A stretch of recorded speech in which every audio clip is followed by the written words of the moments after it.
Hello everyone. Today we'll be looking into the polite form of future tense. But before we go into that, we'll be looking into how to form questions in Korean. So it's pretty easy. It's as I told in the last class, it's the same form as you would form any other statement. It's just the only thing you gotta do is increase the pitch at the end of the sentence. That's all that there is to it.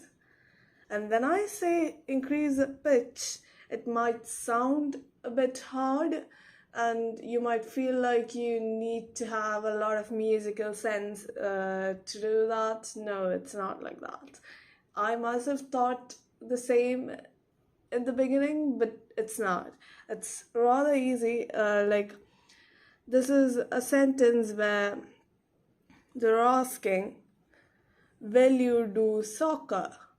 And when you say will you do, it literally means will you play soccer. So you can say that you will play soccer or ask the question, will you play soccer, both by the same statement. You literally need not make any change in that. But how do you do that? And that is, first I'll say it as a statement. So listen. 축구 할 거야.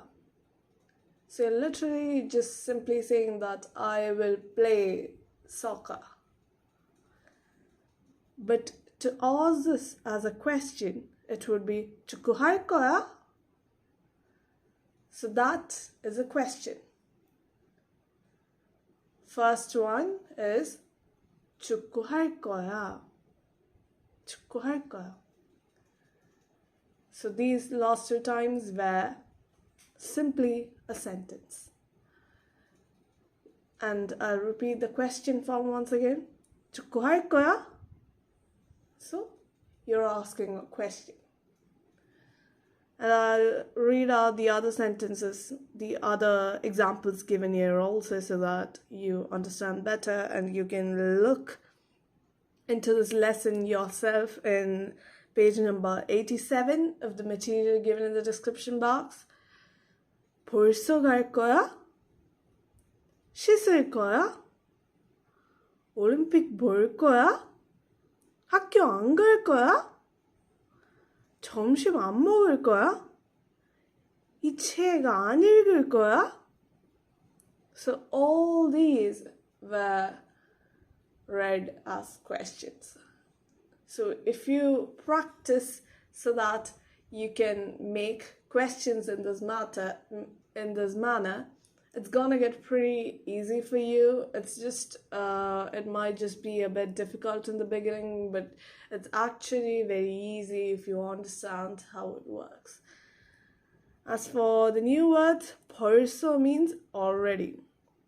가다 is just becoming 갈 거야. You already know that.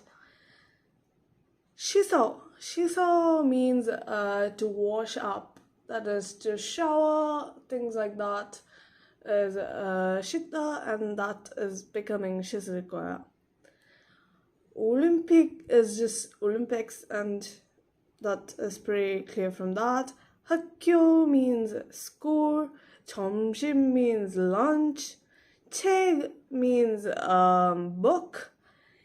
And 이 책 means this 책, that is this book. Now coming to our main objective for the lesson, that is polite forms of future tense. So we have the negative and positive both forms given here, and the written form and the spoken forms also given. 할 겁니다. 하지 않을 겁니다. 안 할 겁니다. So here, 하지 않을 겁니다 is more common than 안 할 겁니다. And this is the written form, though it is also used in spoken conversations, like in very formal situations. The next one is the usual spoken formal speech. 할 거예요? 하지 않을 거예요? 안 할 거예요? So 안 할 거예요 is more common than 하지 않을 거예요, but then it doesn't really matter much. Of course, you'll get used to what is more common and what is not that common, yes, but then it doesn't exactly matter much, because even though we say that one form is a bit more common than the other, yes, it is true, but then that doesn't mean that the other form is wrong, or that the other form is not used, or that speaking using the other less common form makes it awkward. There's nothing like that, so you don't need to worry much about that. Now, coming to the conjugation rules, when it is the written form, what you gotta do is change the koda, which is at the end. Suppose 할 거다. 할 거다 means you will do, and that is informal written form. And the last two syllables of that, you just need to change that into 겁니다. And that's how you get the formal form. We have examples in the next page, that is 할 거다, what we heard earlier. 할 거다 becomes 할 겁니다. 갈 거다, 갈 겁니다. 먹을 거다, 먹을 겁니다. 마시지 않을 거다, 마시지 않을 겁니다. 달리지 않을 거다, 달리지 않을 겁니다. As for spoken form, the ya at the end of the informal, that is 할 거야, will do, informal spoken form is 할 거야. So you just need to change that ya at the end to 예요, 할 거예요. So 할 거야, 할 거예요. 올 거야, 올 거예요. 돌아갈 거야, 돌아갈 거예요. Okay, sorry, this is 들어갈 거야. 돌아갈 거야 means will go back. 돌아갈 거야, 돌아갈 거예요. And 들어갈 거야 means to go inside. So as I made a mistake here, it is a lesson so that you don't make the same mistake when you're reading something similar like this. 들어갈 거야, 들어갈 거예요. 안 볼 거야, 안 볼 거예요. 안 달릴 거야, 안 달릴 거예요. Now we have some example sentences given here. 집에 갈 거예요? So we have questions here and there, here too. So be careful when you differentiate statements and questions.